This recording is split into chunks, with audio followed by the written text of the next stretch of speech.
Um,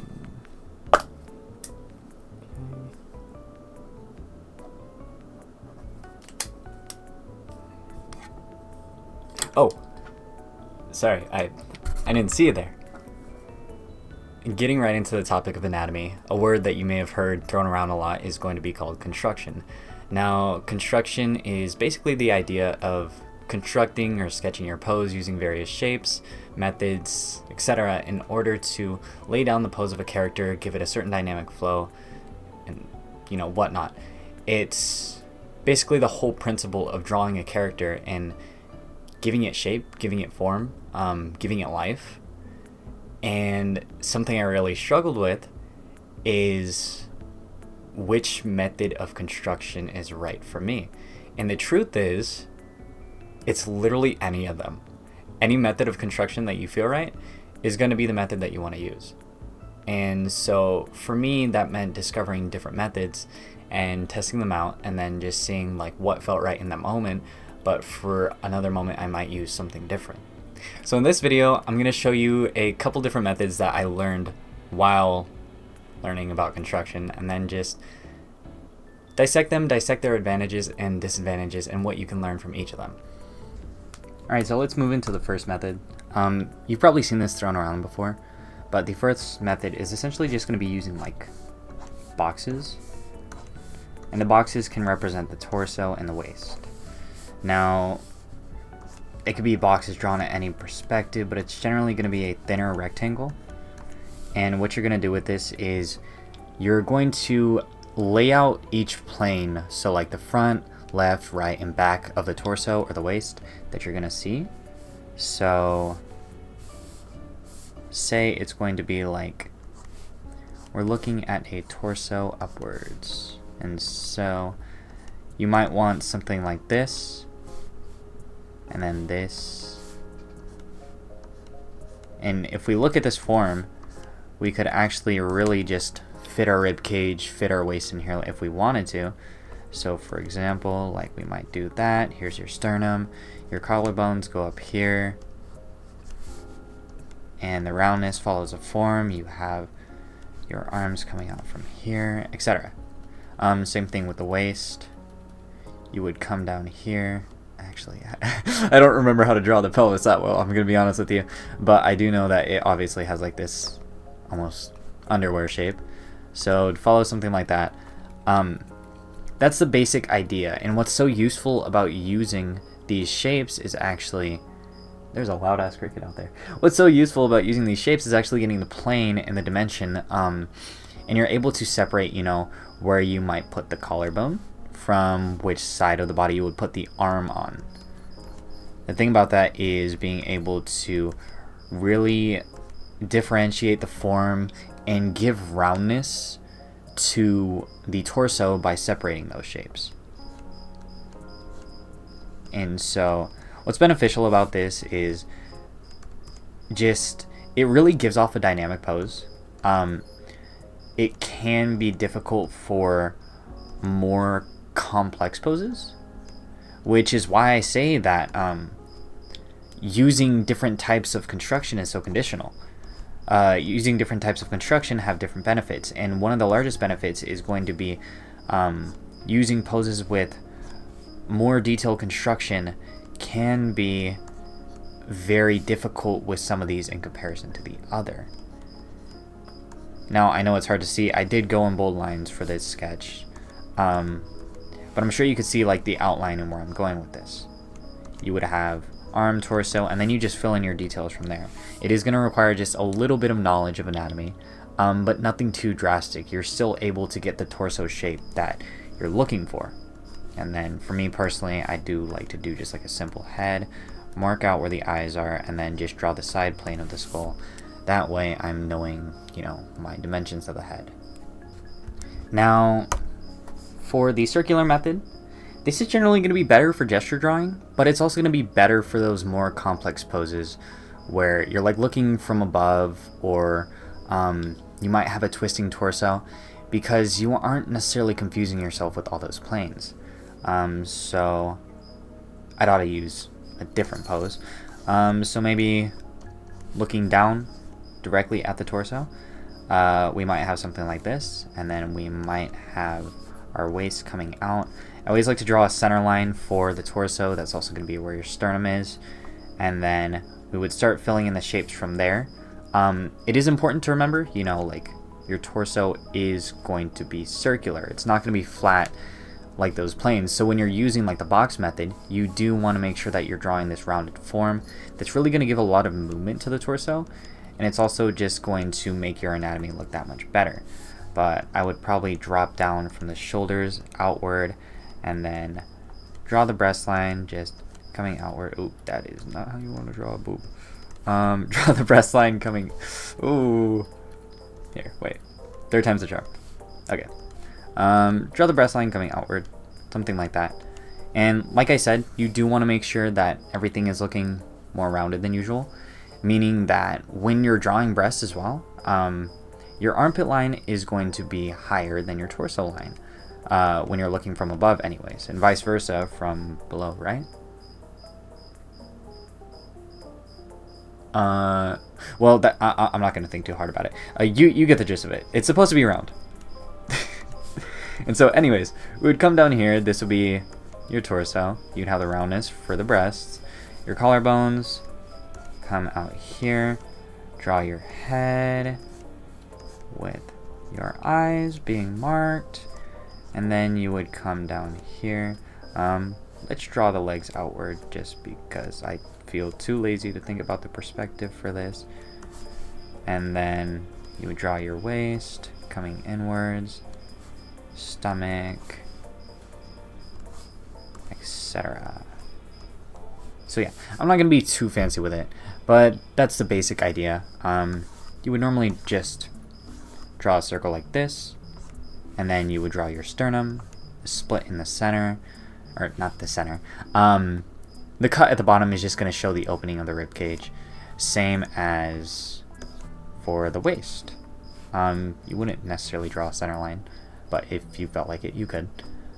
This is just going to give you good reference point for how you're drawing. And just to show you some more examples, I'll show you another example. You could draw this form actually twisted. So, like say I did want to do an extremely angled form, and then I just wanted to draw the torso sort of twisting.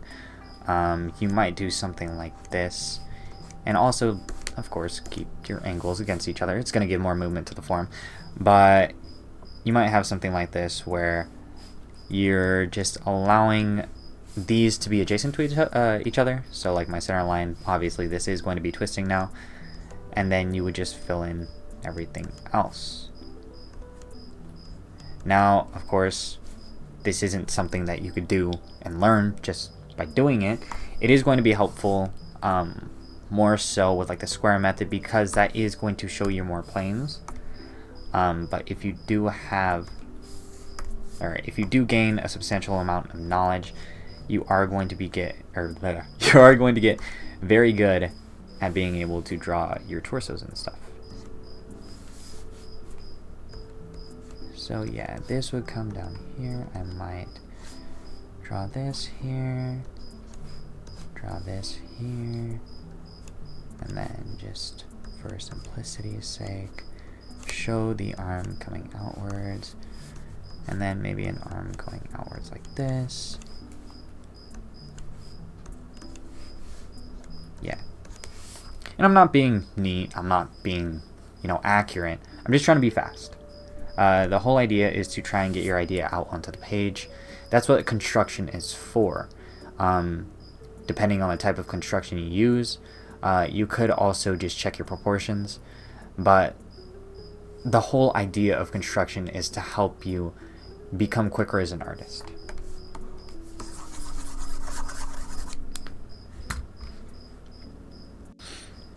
Alright, so the final method I would commonly use is just going for it. Like, I know that seems intimidating, and you definitely have to have a little bit more experience to quote-unquote just go for it. But when you recognize your proportions, when you recognize your forms, and you recognize what you're drawing, like say I wanted to draw the gluteus maximus. This would look like the gluteus maximus, right? You could build onto this form.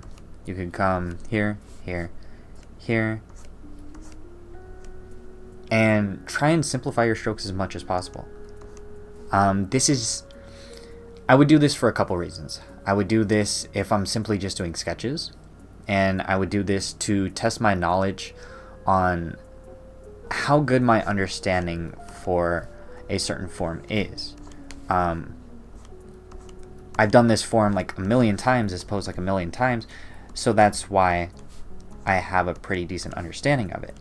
Obviously, if I tried doing this with another pose, it might be extremely difficult. Sometimes you don't always need the craziest construction, but you just need either going for it or like, ugh, wow. Lo and behold, this does look a little long. Let me come over here, do this, do this.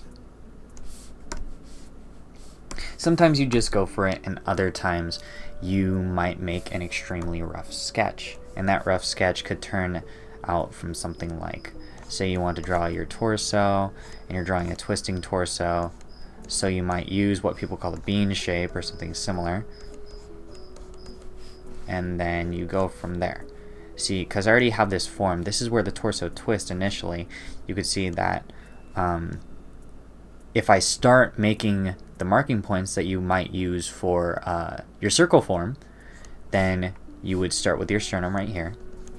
This would be your rib cage, and then you would come through with your collarbones, draw the circle for the head, shoulders, shoulders. You would come downwards, have your rear end, you know, blah, blah, blah, blah. You know. I'm not going to be going too deep into it, but that's just the gist of that. No better way to explain it, I guess.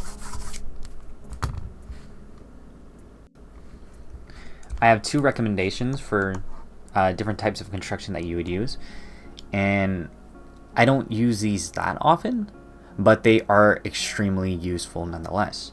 The first one is actually talked about by Ethan Becker, and he talks about using a 7-sided polygon that he used to use in animation, but he still uses it today. It's extremely effective and extremely useful in a number of ways. I'll drop his video down in the description below, but the gist of it is that you essentially draw similarly to what you would have for like the cube shape, except you don't fill in the blanks. So you have something like this. So you want your 7-sided polygon, so it's gonna be 1, 2, 3, 4, 5, 6, and then 7 down here. Now you can do a lot of things with this. So say I wanted to do a basic torso, it's pretty easy to already see where it would come from. Here's your center line. Breast would come up here. Then we have arm, then other breast,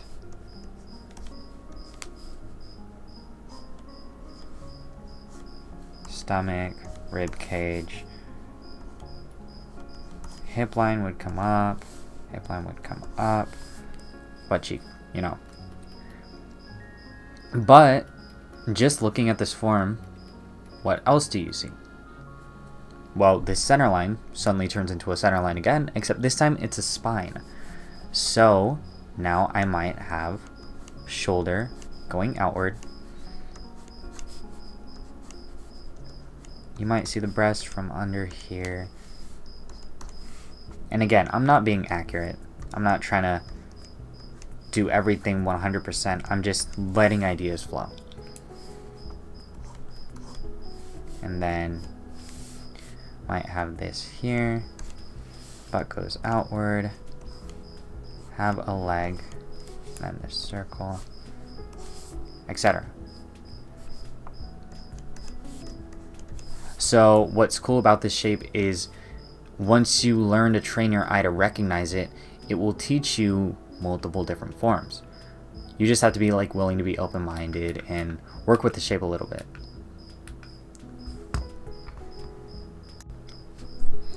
Now, the last one I'd probably recommend is actually going to be using silhouettes. Silhouettes are very interesting. You will see some artists use this. I've seen a couple artists use it to draw entire forms. Me personally, I use it to draw like complicated items, like say I want to do a beaded necklace and I'm just doing the sketch. I do this instead of this. It'll just give a little more life to the form. It will help better with the perspective because I'm overlapping these beads, etc. But it's also a lot quicker. I might also use it for something like a hand. So like, say I want to draw a hand right here. Here would be my thumb. That would go up here. If my fingers are kind of going upwards, and I've drawn a hand like this many times, so I'm pretty familiar with how this method would work just using it like this, but you can use it in many other ways. Then I would come up here, I would have my wrist, and then just for simplicity's sake, I'm gonna erase the main lines, make this higher, make this underlap. You know, something like that. There are some times where you might use this to, you know, a lot of people use this to like sketch a background character, a character that's not that important, they don't need that much detail, but you still want the form to look proper. So they'll do that to silhouette the character and just make sure everything looks correct. I've only done that once, so I can't really offer too much advice on it. But silhouetting nonetheless is very useful for a number of fashions, and I highly recommend you try it if you are having issues with drawing or like sketching. As a short recap, I should have specified this in the beginning. I use the term form to refer to both the anatomy, but mainly the shapes that I'm using. So like for the first method I used the cubes, for the second method I used a sphere, for the third method I just sort of went for it and I used whatever shapes I felt comfortable with. For the fourth method I used the polygon, and for the fifth method I used silhouetting. That's what I use when I call something a form. Now, the truth is that each one of these methods are going to be beneficial in their own way. No one of these is right. Every single one of them, you're going to want to practice and see what you feel comfortable with, and intermingle them into your artwork. The more you sketch, the more you practice, the more that you'll find you're using one over the other and you're naturally adhering to one type of sketch practice. And that was an issue that I had when I first got into gesture drawing, was I didn't know what to do. And I was so conflicted because some of the poses were so complicated and I just didn't know how to apply each other method. But the truth is that the more you get used to it, you can apply all of these methods. It just may take a little more time than others to understand how, you know, like a box would look in a twisted torso. But you'll figure it out. Like, I can almost guarantee you, it just takes practice. And it takes, you know, maybe drawing those forms over images or illustrations that you'd already seen before. But like for me personally, going through each method, starting with the box method, I would generally use that if I really want to specify the anatomy. If I wanted to specify like where the shoulders are placed and where the collarbone is placed, because it does give you a lot of good reference points.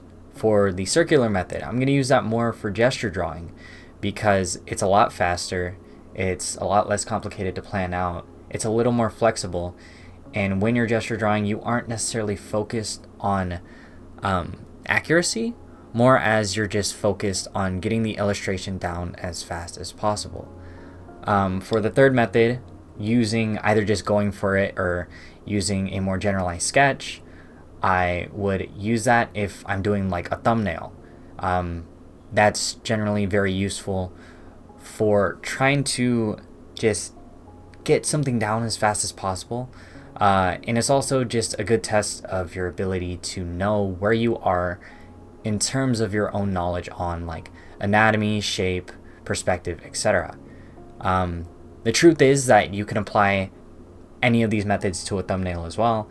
That's just my preferred way. And even if I am just sketching something out really fast, if I'm concerned with if I might use this thumbnail in a finished piece, what I might do is I might go back over with one of the other methods to like check the accuracy of the pose. So like I might go over a thumbnail with like the box method afterwards just to make sure that all the proportions are right and everything looks clean. Going into the fourth method, the Polygon method, I'm still trying to get used to this one, but it definitely has a lot of benefits. I'd normally use this one if I were just sketching down a lot of poses at once, and I was sketching them down especially from imagination. The biggest benefit is that you can use this same shape for multiple different poses. You just have to kind of flip the switch off in your brain that gets you stuck on simply one perspective, and allowing yourself to like open up your perspective to multiple different poses within that one shape. And Ethan Becker will talk about this a lot more in his video. Like I said, I'll leave a link for that, and I highly suggest you watch it. It's absolutely mind-blowing once you see like how it comes together and how effective it is. More so when you try it yourself. So I highly recommend that video. The last one is going to be silhouetting. Silhouetting is also an amazing way to get things done just quickly without thinking too hard about it, and you can also be a little bit more flexible. I especially like it when I'm drawing hands, like I gave in the example.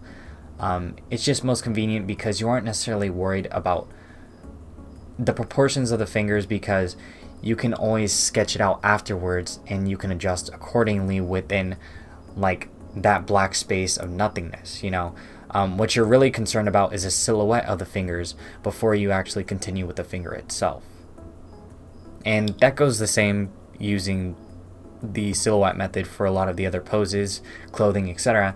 Is you're worried about how the silhouette looks. You're worried about if it has a good form and if you can actually tell what's going on or not. With that being said, if you made it this far in the video, I do sincerely hope that you've learned something, learned a new method, or you just opened up your perspective to how you can use these different methodologies of construction a little bit more. I'm sorry if I rambled a bit. I know I might not be the most concise when I'm speaking, but I do really appreciate just if you stuck out this long, and I'd appreciate, you know, like, subscribe, all the good stuff. I'm more ambitious to create videos soon, and I'd like to be able to do more videos like this. That way I'm able to both teach people the things that I have learned that I didn't find any good or like specific resources for anyways, and I'm also able to teach myself more as an artist, because it'll allow me to like research different topics and put more time and effort into those, so that way I can make more videos for you guys. Alright, with that being said, bye. Thank you.